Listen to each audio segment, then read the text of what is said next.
मिथिला विश्वविद्यालय के कुलपति कार्यालय में बेहतर नैक ग्रेड हेतु विभागों के विभागीय प्रोफाइल का किया गया अवलोकन। मिथिला विश्वविद्यालय के कुलपति प्रोफेसर सुरेंद्र प्रताप सिंह के निर्देशानुसार नैक हेतु तैयारी से संबंधित विभागवार प्रस्तुति प्रारंभ किया गया। इस क्रम में प्रथम दिन कुलपति की अध्यक्षता में 4 विभागों वाणिज्य, गणित, रसायन शास्त्र एवं वनस्पति विभाग की प्रस्तुति हुई, जिसमें प्रति कुलपति प्रोफेसर डॉली सिन्हा, कुलसचिव प्रोफेसर मुश्ताक अहमद, IQAC के निदेशक डॉक्टर मोहम्मद जिया हैदर, IQAC कोर कमेटी के सदस्य डॉक्टर अवनी रंजन सिंह, प्रोफेसर अशोक कुमार मेहता तथा डॉक्टर दिवाकर झा, उक्त चारों विभाग के विभागाध्यक्ष एवं शिक्षकों ने भाग लिया। कुलपति प्रोफेसर सुरेंद्र प्रताप सिंह ने नैक की दृष्टि से सभी विभागों की प्रस्तुति का अवलोकन कर कई महत्वपूर्ण सुझाव दिए और विभागीय प्रोफाइल में जो कमियां थीं उन्हें दूर कर पुनः 1 सप्ताह के बाद प्रस्तुति देने का निर्देश दिया। ललित नारायण मिथिला विश्वविद्यालय का नैक होना है। माननीय कुलपति प्रोफेसर सुरेंद्र प्रताप सिंह जी जान से उसमें लगे हुए हैं और वो चाहते ये हैं कि नैक की टीम जो यहाँ आए उससे पहले सभी विभागों में जो कमियां हैं उसको दूर करके चुस्त दुरुस्त कर लिया जाए, ताकि टीम जब आए तो प्रामाणिकता के साथ हम ये दिखा सके कि हम इस लायक हैं। पूरा विश्वविद्यालय परिवार इसमें लगा हुआ है कि अच्छा से अच्छा ग्रेड प्राप्त हो। चूँकि ग्रेड अच्छे अंक मिलेंगे तो उससे कई संभावनाएं बनती हैं। इसीलिए माननीय कुलपति महोदय ने एक तरह से प्री जो उसको कहते हैं टेस्ट, उसका कार्यक्रम शुरू किया है। इस क्रम में आज 4 विभागों को बुलाया गया था, जिसमें कॉमर्स, केमिस्ट्री, बॉटनी और मैथमेटिक्स के विभाग अध्यक्ष के साथ उनके सभी सहयोगी शिक्षक आए थे। इधर IQAC के डायरेक्टर MA जिया या उनकी टीम में जो लोग हैं डॉक्टर अवनी रंजन सिंह, अशोक कुमार मेहता या अन्य जो सहयोगी हैं सभी लोग आए थे। गणेश पासवान वगैरह जो हमारे IT सेल देखते हैं वो सब लोग। और माननीय कुलपति ने जो फॉर्मेट है डिपार्टमेंटल प्रोफाइल का, उसको एक जो उसके कदम है, स्टेप हैं, लगभग 32 उसमें स्टेप्स हैं उस फॉर्मेट का, नैक का, उसको एक को माइंडली उन्होंने देखा। जहाँ सुझाव देना था सुझाव दिया, जहाँ कमियां थी कहा इसको फिर से रीराइट कीजिए, जहाँ किसी तरह का इन्फॉर्मेशन नहीं है उसको कहा गया कि इंसर्ट कीजिए। और उसका मकसद मात्र सिर्फ यही है कि नैक आने से पहले हर डिपार्टमेंट अपनी पूरी तैयारी कर ले।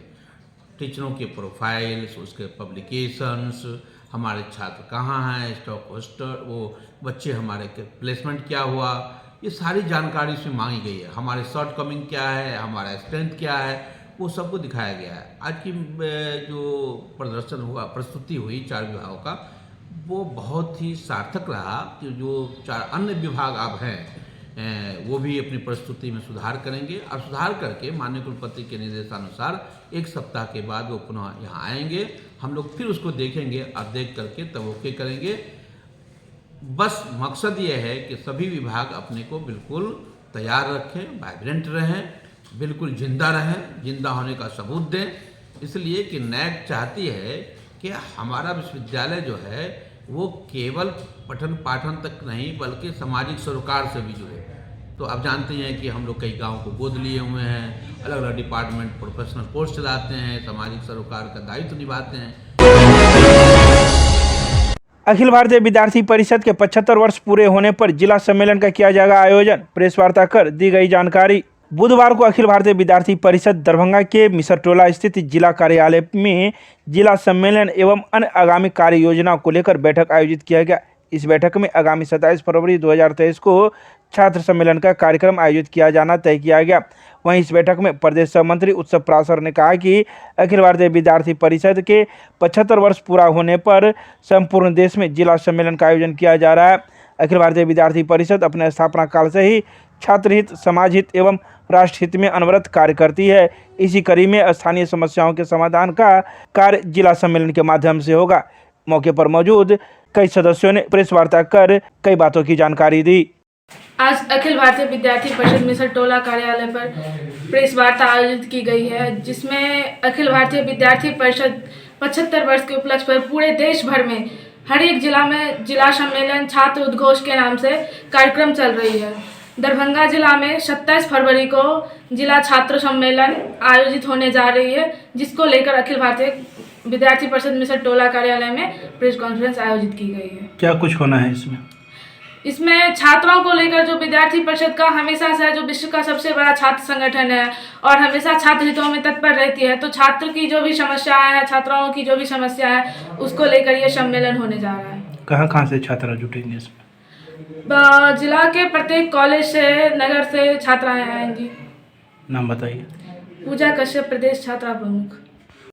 जब देश अपने अमृत काल में है और विद्यार्थी परिषद भी अपने 75वें वर्ष में है, तो विद्यार्थी परिषद संपूर्ण देश में जिला सम्मेलन करने जा रही है। इस जिला सम्मेलन का मुख्य उद्देश्य है स्थानीय मुद्दों को उठाना, और इसी कड़ी में विद्यार्थी परिषद दरभंगा ने भी आज एक बैठक के माध्यम से आगामी 27 फरवरी को जिला सम्मेलन करने का प्रस्ताव रखा है। इस सम्मेलन में स्थानीय मुद्दों को उठाया जाएगा, स्थानीय जो पर्यटन से जुड़े हुए केंद्र हैं उनको रखा जाएगा, स्थानीय जो शिक्षा का क्या माहौल है, कॉलेज कैंपस में शिक्षा का क्या स्तर है उसको रखा जाएगा, और ये कार्यक्रम उस दिन भर चलेगा। एक दिन भर का कार्यक्रम है, उसका रूपरेखा तय किया गया है। इसी को लेकर के आज बैठक रखा गया था। कितने छात्राएं जुटेंगे इसमें? करीब अभी लक्ष्य रखा गया है 1000 का।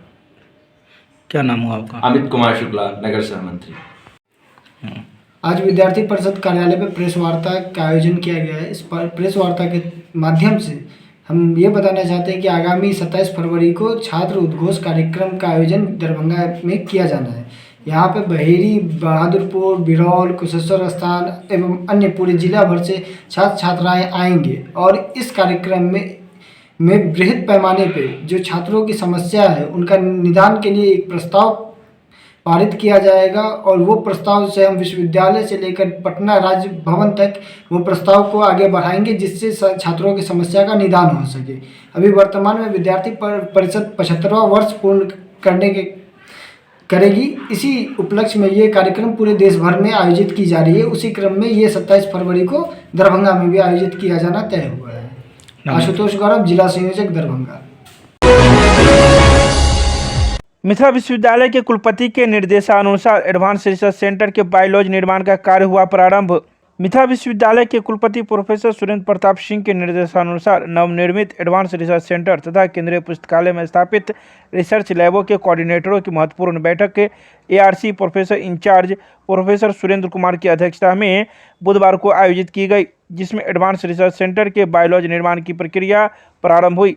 बैठक में केंद्रीय पुस्तकालय के निदेशक professor Daman Kumar Jha, language lab के coordinator professor AK Bachchan, audio video lab के coordinator doctor RN Chaurasia, remote sensing lab के coordinator doctor Manuraj Sharma, statistical analysis lab के कोऑर्डिनेटर डॉक्टर यादवेंद्र सिंह तथा हाई कम्युनिकेशनल लैब के कोऑर्डिनेटर डॉक्टर पूजा अग्रवाल, विशेष आमंत्रित सदस्य डॉक्टर संकेत कुमार झा तथा IT सेल के मुकुंद माधव आदि मौजूद थे।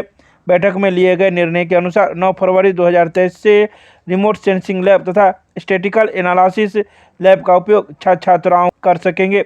वहीं लैबों के संचालन हेतु समय सारणी, कौंसन मनी, उपयोगकर्ता छात्रों के प्रवेश पत्र एवं उपस्थिति पत्रक आदि के प्रारूपों पर गहन विचार विमर्श किया गया।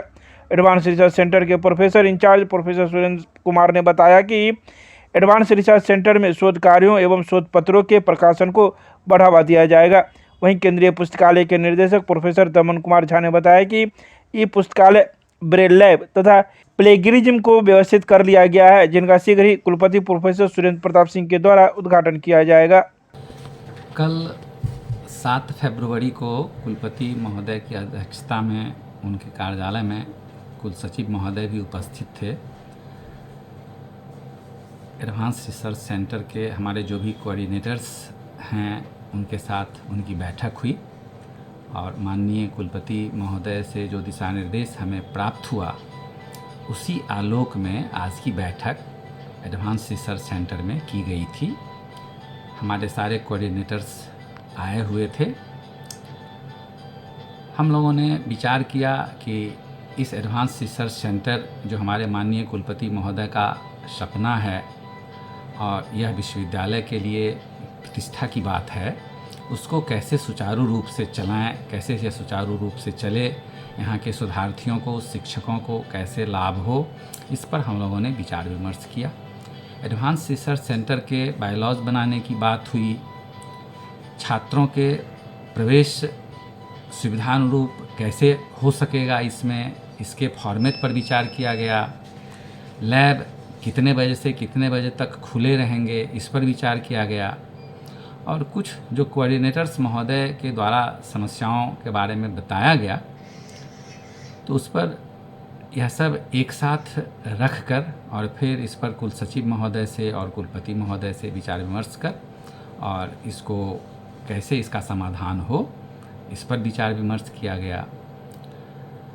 सारे कोऑर्डिनेटर्स हमारे उत्साहित थे और यह भी सलाह दिया गया उन लोगों को कि अपने एक कोऑर्डिनेटर्स जो उनकी उपस्थिति में काम करे, ताकि लैब कभी बंद ना हो, सुचारू रूप से हमेशा चलता रहे। इस पर भी गहन विचार विमर्श किया गया। और फिर इस तरह की बैठक एडवांस रिसर्च सेंटर के उत्तरोत्तर विकास के लिए महीने में एक बार अवश्य हो, यह निर्णय लिया गया। बायलॉज जब बन जाएंगे, बायलॉज बनने में थोड़ा सा समय लगेगा, यह माना गया कि कुल सचिव और कुलपति महोदय के दिशा निर्देश में और कुछ हमारे कोऑर्डिनेटर्स को इसकी जिम्मेदारी दी गई। तो बायलॉज जब बन जाएगा तो फिर कुलपति महोदय के आदेश से इसे अक्षरशः लागू किया जाएगा। वैसे यह भी निर्णय लिया गया कि कल से ही 9 तारीख से ही लैब को शोधार्थियों के लिए, छात्रों के लिए अब उपलब्ध कराया जाए। और यह सब निर्णय सर्वसम्मति से लिया गया। अपना परिचय सर बताएंगे। मैं प्रोफेसर सुरेंद्र कुमार